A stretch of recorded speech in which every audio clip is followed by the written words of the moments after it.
Bonjour à toutes et à tous et bienvenue pour cette cinquième vidéo de préparation à la certification Azure Data Fundamentals, l'examen qui correspond à l'ADP 900. On a vu dans les autres vidéos les bases, les basiques des bases de données, relationnelles, non relationnelles, les données. On a vu dans la vidéo numéro 4 les différents services de bases de données relationnelles qu'on peut avoir dans Azure. Et bien dans cette cinquième vidéo, l'objectif est de faire un peu le tour par rapport à l'examen, bien entendu, des sujets sur les bases de données non relationnelles. Et globalement, ces sujets-là vont tourner, au moins pour l'examen, autour de deux services Azure. Le premier, c'est Azure Storage, et le deuxième, ce sera Cosmos DB. Donc on va commencer par Azure Storage. Azure Storage, en fait, est une solution pour faire du stockage de type blob, entre autres. Dans le stockage de type blob d'un compte de stockage Azure, on va organiser les données dans des sortes de rubriques qu'on va appeler des containers. Vous voyez ça comme un premier niveau de répertoire. Et dans ces containers, eh bien, on va stocker des blobs. Les blobs étant ni plus ni moins que des fichiers, hein. Mais c'est ça. Et les blobs, il y en a en fait plusieurs types. Il y en a trois. Il y a le block blob, le page blob et l'appen blob. Le block blob, on va l'utiliser notamment pour stocker tous les objets de type binaire qui ne vont pas changer tout le temps. Globalement, c'est parfait pour stocker des vidéos, des images, des musiques, des exécutables éventuellement, pas mal de choses. Et on peut, chaque blob, chaque fichier pourra faire jusqu'à 4,7 Tera. Le deuxième type de blob qu'on va avoir sera le page blob. Donc le page blob, il a été optimisé en fait pour des lectures aléatoires et des opérations d'écriture. C'est ce qu'on utilise pour stocker les disques durs des machines virtuelles dans Azure. Donc chaque fois que vous allez voir un manage disk, en arrière-plan d'un manage disk, en fait, eh bien vous avez un page blob qui est dans un compte de stockage que vous ne voyez pas, et c'est pour ça qu'on l'appelle le manage disk. Et là, ça peut aller jusqu'à 8 Tera. Et puis il nous reste l'appen blob qui lui est fait pour supporter effectivement des appens d'opération et qui peut aller jusqu'à 195 Go. Globalement, pour la certification, ce qu'il est important de retenir effectivement, c'est que si on veut stocker de la donnée de type binaire, des gros fichiers, etc., eh bien c'est l'option blob qu'on va utiliser et plus particulièrement le block blobs.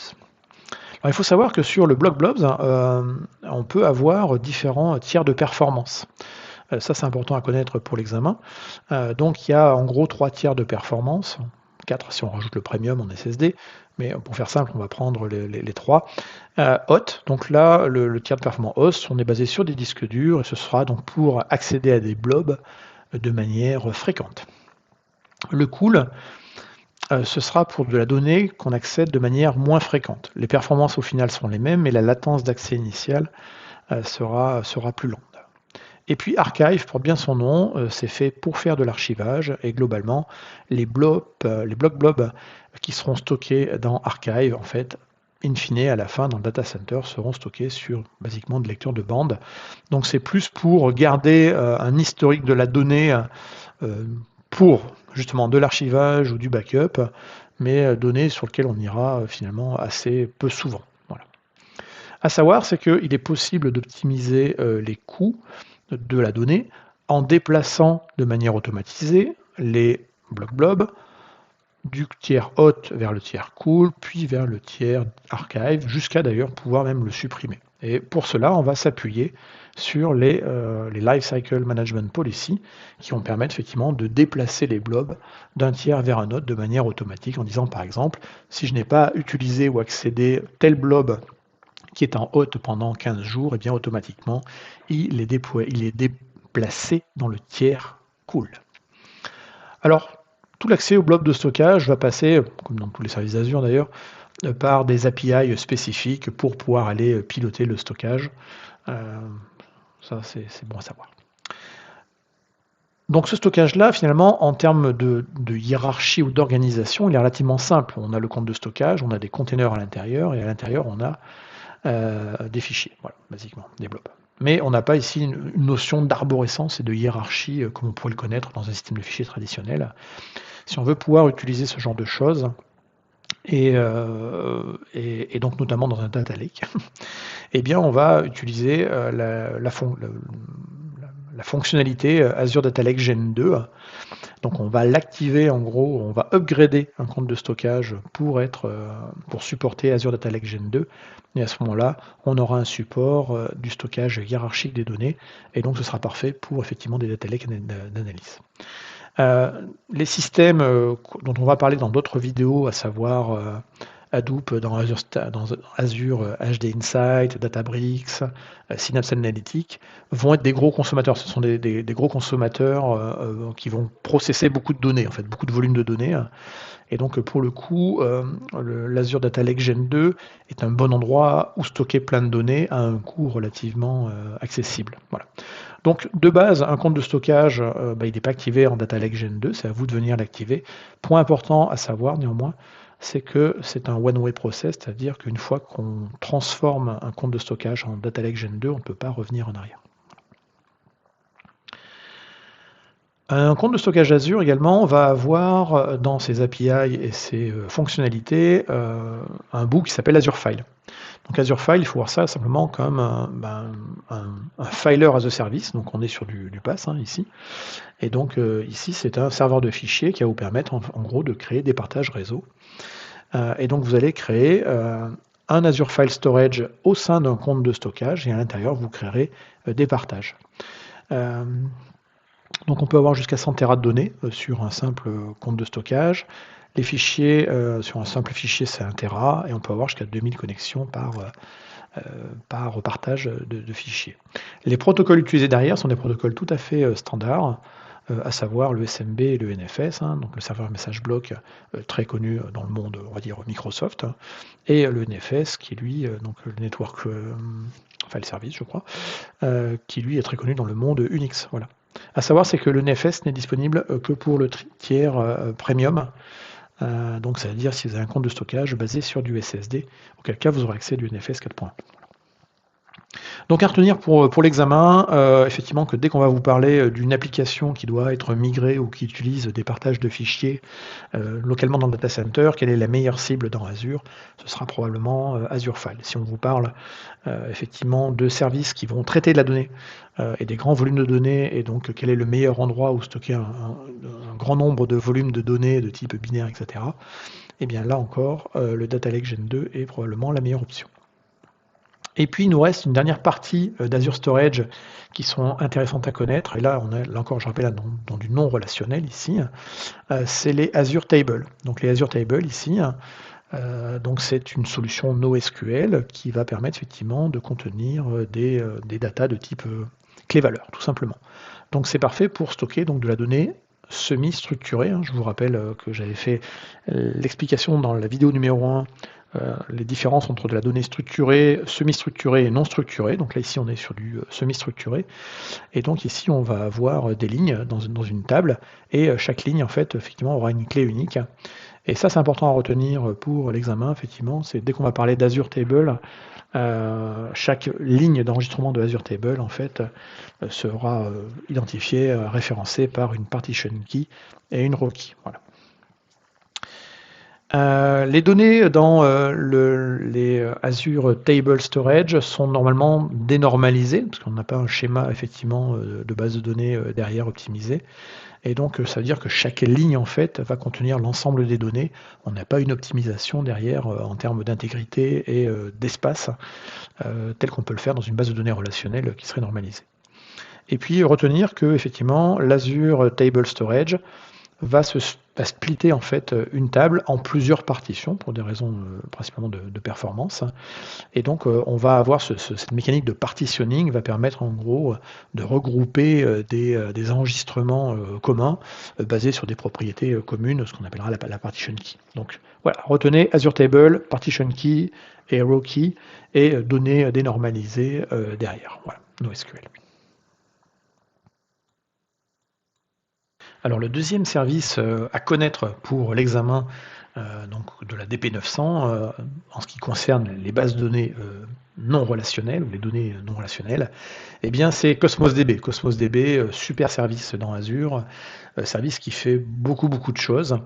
Donc c'est un service qui faut, première chose, effectivement, c'est un service pour des données non structurées, qui est hautement scalable et qui a comme particularité de proposer, de permettre d'avoir des lectures rapides, des très bonnes performances en écriture et être capable de scaler avec des grosses volumétries derrière, le tout en étant capable d'avoir de l'écriture en multi-région.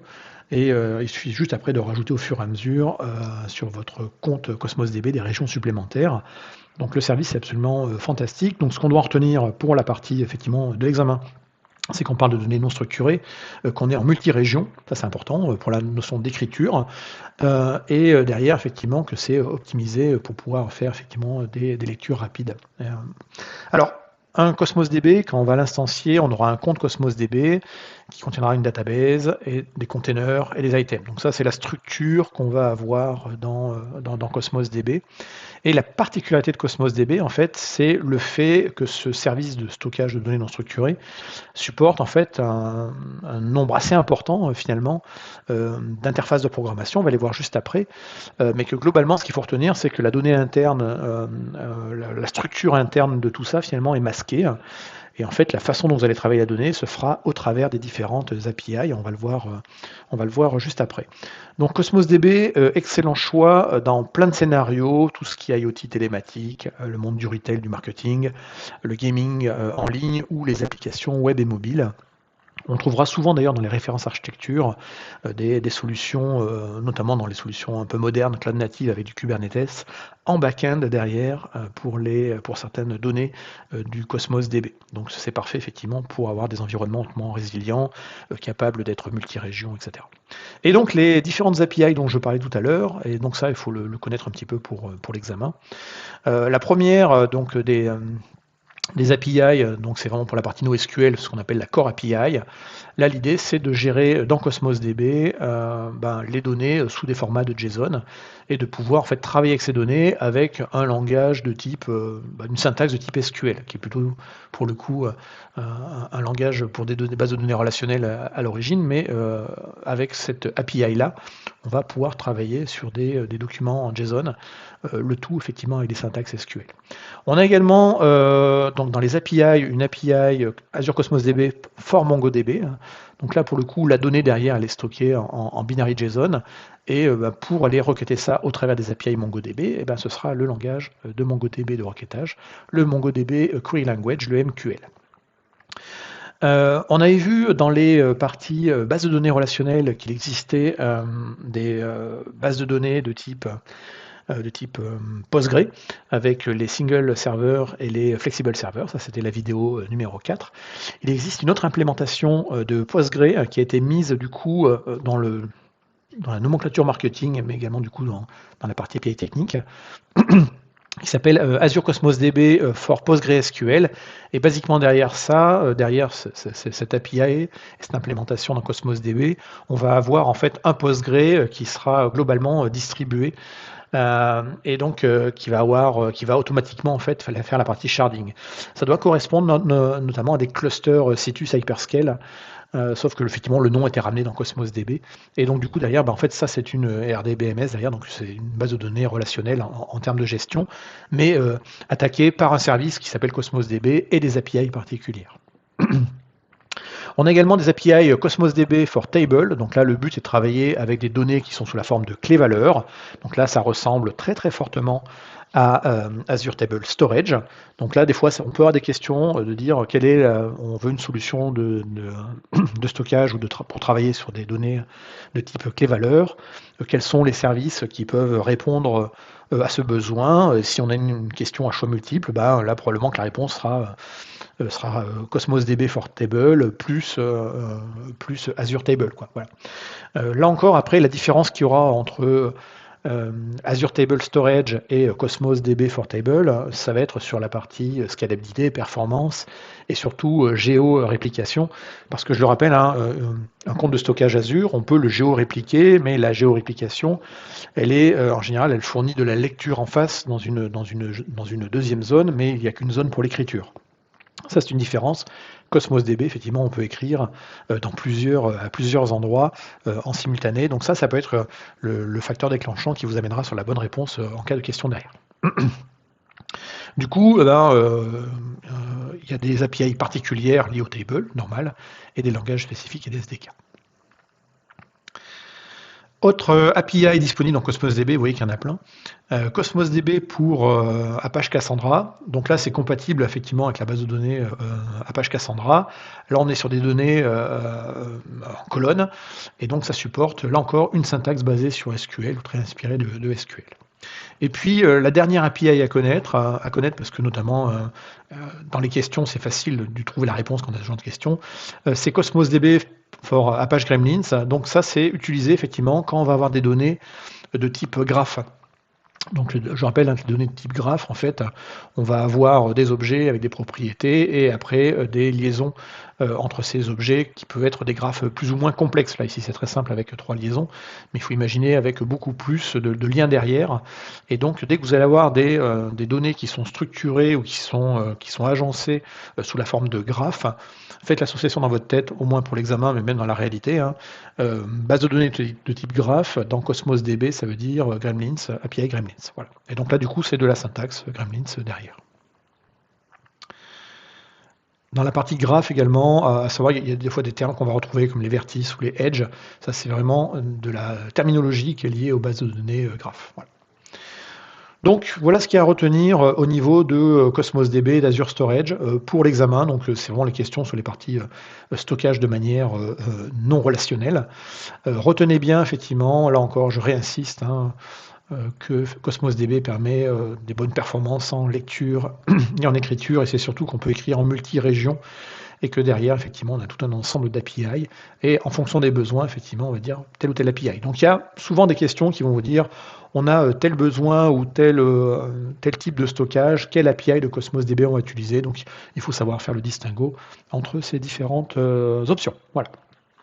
Eh bien, se termine cette 5e vidéo qui était dédiée donc au stockage des données en non relationnel dans Azure, préparation à la DP 900, et on se retrouve pour les prochaines vidéos. La playlist est bien entendu disponible de l'ensemble des vidéos dans la description de cette vidéo, ainsi que les liens vers les mind maps pour lire un petit peu plus de choses. Merci beaucoup et à bientôt.